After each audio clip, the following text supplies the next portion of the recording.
Imagine trying to pay for your dinner with a banknote you designed and printed yourself. You'd be arrested, or at the very least, laughed out of the restaurant. But one man did exactly that for years, and an entire city honored his currency, making him the only monarch in history to successfully fund his empire with money that was, by every objective measure, completely worthless. Emperor Norton may have had the respect of his subjects, but he was still penniless. A king cannot live on goodwill alone. So he devised a brilliant solution to his financial woes. He began to issue his own currency. He walked into local printing presses and ordered them to produce elaborate imperial treasury bonds. These notes were typically issued in denominations of 50 cents, $5, and $10.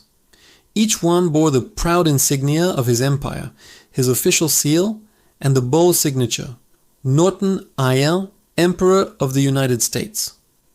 The bonds promised to pay the holder the principal amount, plus interest, in the year 1880. It was a promise backed by absolutely nothing. The imperial treasury was a fiction, and its bonds were, in reality, just pieces of paper. But then, a funny thing happened. People started accepting them. When Emperor Norton entered a restaurant, he would pay for his meal with a 50-cent Norton scrip. The owner would accept it with a bow. He would ride public transport, paying his fare with a bond. He would buy a new cravat or a newspaper, and the transaction would be completed with his own royal currency. San Francisco's businesses didn't just accept the money, they began to display it proudly by their cash registers, much like they did with the by appointment plaques. Accepting a Norton bond was a sign that your business was a true San Francisco establishment. It was a badge of honor. This wasn't just an act of charity. For the city's merchants, it became a clever form of advertising. The emperor was a major tourist attraction. Visitors to San Francisco would actively seek him out, and they would patronize the establishments he frequented. Having a Norton bond on your wall was proof that the emperor himself had dined or shopped there. The small financial loss of a meal was more than made up for by the prestige and publicity his patronage brought. The bonds themselves became sought-after souvenirs. Tourists would often buy them from merchants for more than their face value. What started as a way for a homeless man to eat became a microeconomy all its own. Norton took his finances very seriously.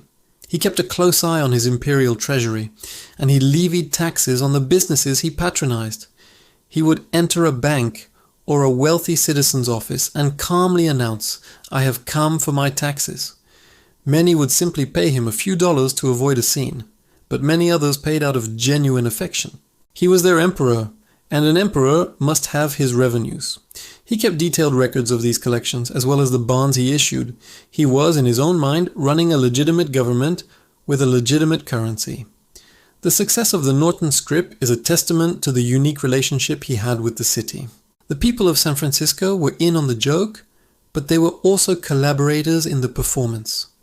They understood that the value of the currency was not in the promise of repayment in 1880.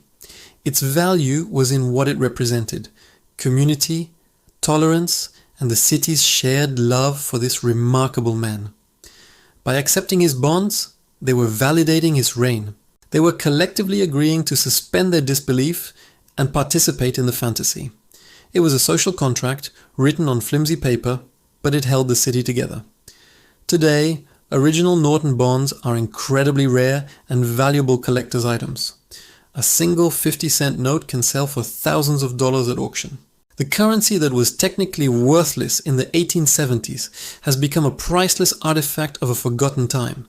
It serves as a physical reminder of a moment in history when a city decided that a man's worth wasn't measured by the money in his pockets, but by the richness of his character. Emperor Norton built an economic system based on charisma. He proved that money is, at its core, a story we all agree to believe in. And for 2 decades in San Francisco, the story of Emperor Norton was the best one in town. If you love discovering the forgotten corners of history, from mad kings to brilliant inventors, subscribe to our channel and explore stories that prove truth is stranger than fiction.